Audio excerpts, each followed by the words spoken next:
Bom, nosso assunto de primeira é com o supervisor de desenvolvimento de mercado norte da Brant Brasil, Pedro Afonso, para a gente falar um pouquinho sobre uma técnica que permite que a planta mantenha a atividade metabólica durante o período seco. Olá, Pedro, tudo bem?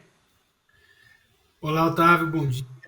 Obrigado pelo convite, tá? Um prazer estar aqui com vocês.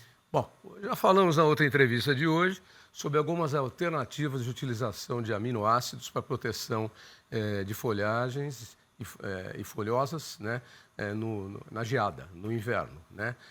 E agora vamos falar de atividades aí durante o período seco. Vamos lá. O que é que nós temos para que a planta mantenha a atividade metabólica e não caia de produtividade num período seco?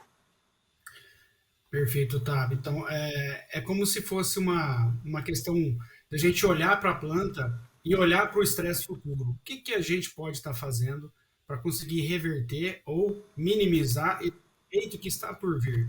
É um exemplo que eu dou na cana, por exemplo, o manejo de pré-seca que é feito na cana.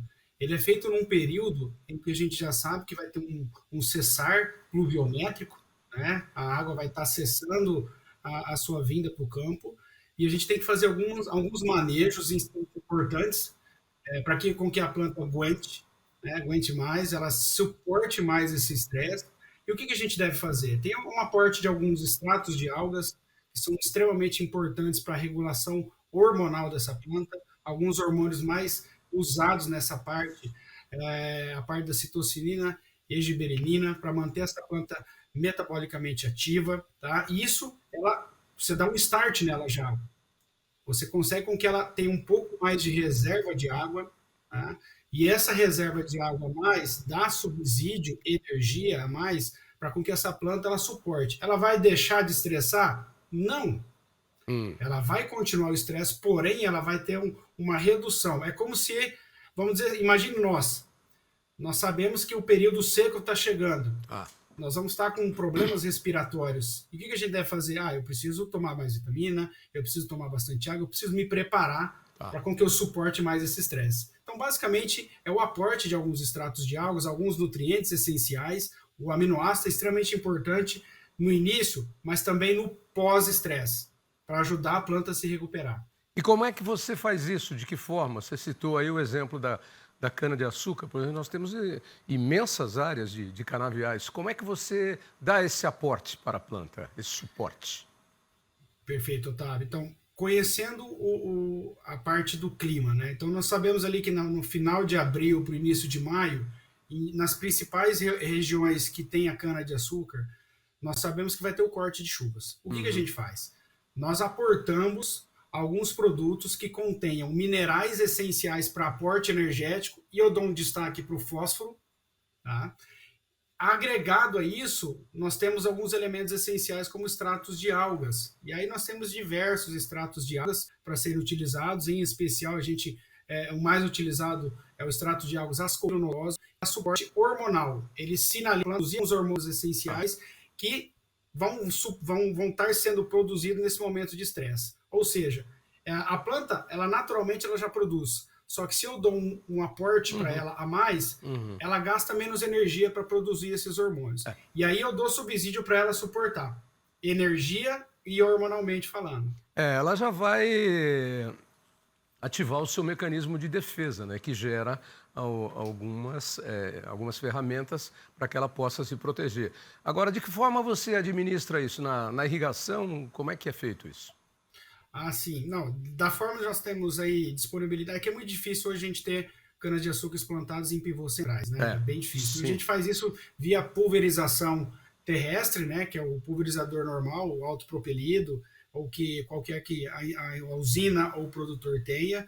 Agora nós temos o advindo dos drones, né? Que Sim. está aumentando bastante o aporte desses tipos de equipamentos, e também aviação agrícola. Então, determinando o tempo que você tem para fazer, a área que você tem, o planejamento, a época certa, para não passar de um período que a planta já está estressada. Uhum. Porque ela já está estressada, não tem como fazer isso no meio do estresse. Eu consigo fazer, eu consigo aplicar, só que talvez eu não tenha o a total utilização dessa planta.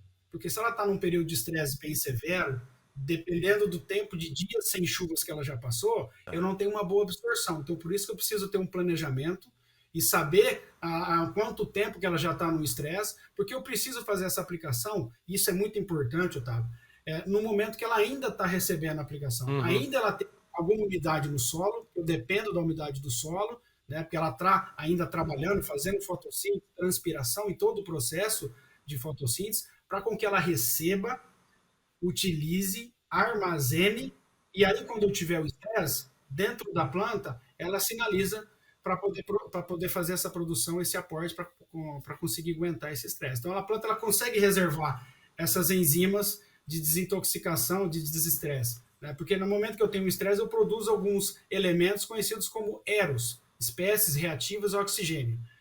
Então, o que eu preciso fazer? Eu preciso eliminar essas espécies no momento que elas são produzidas, que é no momento do estresse. Então, se eu tenho reserva enzimática e reserva de aporte energético, no momento que ela é produzida, eu já tenho caixa para poder reverter isso aí. É um trabalho preventivo que você faz. Agora eu te pergunto, como as áreas de cana-de-açúcar são muito grandes, né? Como é que você faz isso? Você verifica o estresse hídrico da planta ou você vai na previsão do tempo para saber, dentro daquele seu grande canavial e das grandes áreas, quais serão as áreas mais críticas? Como é que é feito esse planejamento para você fazer o trabalho preventivo? Tudo vai depender, Otávio, de um planejamento como um todo. O clima é extremamente importante, vou ter que estar olhando as previsões, umidade de solo, o planejamento que já está estruturado de aplicações dessa área, sendo uma usina que tem uma área extremamente grande, ou um produtor que é menor, né? Que aí ele consegue planejar melhor. Então, basicamente, isso aí é um conjunto de coisas, tá? E eu não posso, talvez assim, eu tenho que olhar para a planta. Uhum. Eu tenho que olhar para a planta, se ela está com um aspecto ainda vegetativo plausível, eu vou fazer a aplicação. Passou disso aí, eu preciso fazer também, só que não vai ter um bom aproveitamento. Então, algumas áreas, infelizmente, pelo tamanho das áreas que nós temos, Sim. talvez fiquem com uma aplicação um pouco mais tardia. Tá? Por isso que o planejamento é extremamente importante. E para a gente fechar, qual é o prejuízo que você tem nessas áreas onde você não consegue fazer esse trabalho preventivo? Você tem menos cauda para produzir açúcar ou etanol ou álcool? Você tem menos BRICS na planta? Tem uma planta mais frágil? Qual é o aspecto disso negativo quando você não consegue fazer o trabalho preventivo? Com certeza, Otávio. Acho que são excelentes pontos que você já trouxe, o próprio BRICS, a quantidade de açúcares totais que eu tenho, porque eu tenho alguns fatores importantes que eu preciso olhar, que é o ATR, açúcares totais da Sim. planta, né? E o TCH, que é a tonelada de cana por hectare. E isso, tendo efeito lá atrás, eu já venho com uma planta com menor aporte desde lá do final. Então, assim, eu tenho esses malefícios, sem falar de uma quantidade qualitativa da planta, que você já mencionou, que são esses dois pontos que são extremamente importantes para a produção de etanol, para a produção de açúcar e entre outras coisas também. E eu também vou ter uma planta menos responsiva aos efeitos de aplicações via folha que eu vou ter. Então, se eu tenho uma planta que eu não fui muito bem cuidada lá atrás desse próprio estresse, eu também não vou ter uma planta com menos aporte energético e o pior, uma reserva de água interna menor, que esse é o grande objetivo do manejo pré-seca, manter a reserva de água interna dessa planta o mais próximo possível do ideal, que é o famoso stay green, manter ela verde, né? Então, nesse sentido. Ok, Então, os prejuízos é alto mesmo. legal, Pedro. Muito obrigado aí pelas informações. E para quem quiser saber mais sobre o nosso assunto aqui, qual é o seu endereço de internet, por favor? Nós podemos acessar as plataformas da Branch, né, branchdobrasil.com.br, né, o Instagram também, @Branch do Brasil, que aí vocês podem estar tirando mais informações ou entrar em contato com alguns dos nossos engenheiros agrônomos da empresa. Legal. Muito obrigado aí pela participação. Uma boa semana para você que está só começando, tá bom? Abraço. Eu que agradeço, até a próxima. Todos fiquem com Deus aí, uma excelente semana.